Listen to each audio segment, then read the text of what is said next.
अब आप देखिए, आप तस्वीरों में देख सकते हैं कि जो जिस काफिले का इंतजार था यहाँ पर, वो काफिला जो है वो ऑलमोस्ट पहुंच गया है। आप देखिए, सबसे पहले जो पायलट गाड़ी है पुलिस की वो अंदर जाती हुई आपको दिख रही है। उसके बाद उसके पीछे ये जो एक ब्लैक कार आपको नजर आ रही है, इसके अंदर थलपति विजय हैं जो अब लोक भवन में दाखिल हो रहे हैं और इस बार उन 120 नंबर्स के साथ दाखिल हो रहे हैं, उस लिखित चिट्ठी के साथ दाखिल हो रहे हैं और कुछ देर में हम देखेंगे कि वो राज्यपाल से मुलाकात करेंगे और सरकार बनाने का दावा एक बार फिर पेश करेंगे। इस बार उनके पास नंबर्स हैं, इसीलिए इस बार लगता है कि उन्हें ये जो है उनको ये इन्विटेशन जो है वो मिल जाएगा। वो कितनी देर में मिलेगा और कब शपथ और कितनी देर में होगी, इसका खुलासा कुछ मिनटों में हो जाएगा।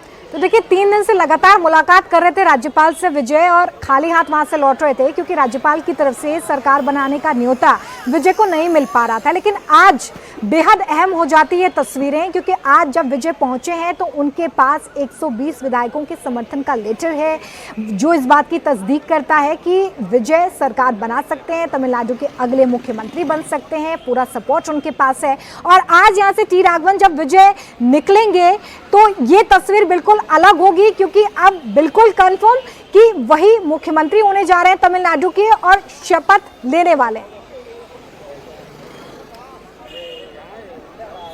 जी बिल्कुल, आज तस्वीर बिल्कुल डिफरेंट होगी। 3 बार वो यहाँ पर इससे पहले पहुंचे, तीनों बार उन्हें मायूस लौटना पड़ा। लेकिन कल की अगर हम बात कर ले तो कल उन्हें बहुत ज्यादा उम्मीदें थी, क्योंकि 116 विधायकों के लेटर के साथ वो पहुंच गए थे और 2 विधायकों का लेटर उन्होंने कहा था कि कुछ देर में उन्हें मिल जाएगा। लेकिन रात भर इंतजार के बाद भी वीसीके के उन 2 विधायकों का लेटर उन्हें नहीं मिला। बहुत सारी बातचीत का दौर चला तिरुमावलवन की और जिसकी पार्टी है वीसीके, उन पर यह बताया जा रहा है कि बहुत जबरदस्त दबाव था पार्टी कार्यकर्ताओं और प्रथम श्रेणी के नेताओं की तरफ से कि इस बार उन्हें सरकार का हिस्सा बनना चाहिए, क्योंकि अब तक जब भी उन्होंने डीएमके का समर्थन किया है उन्हें कोई सरकारी जो है उसका फायदा नहीं मिला। इस वजह से इस बार बहुत जबरदस्त प्रेशर उनके पे था।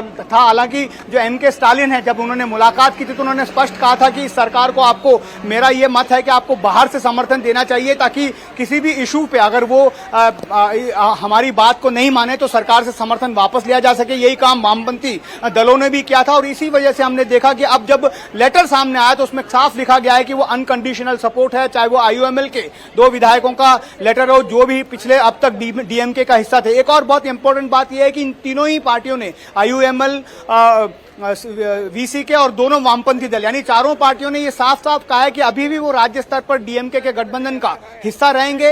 ये जो शर्त जो है ये दिया गया है, समर्थन माफ कीजिए, वो इसलिए दिया गया है ताकि उन्हें इस बात का डर है कि कहीं ना कहीं यहाँ पर राष्ट्रपति शासन लगाने की जो है एक साजिश रची जा रही है।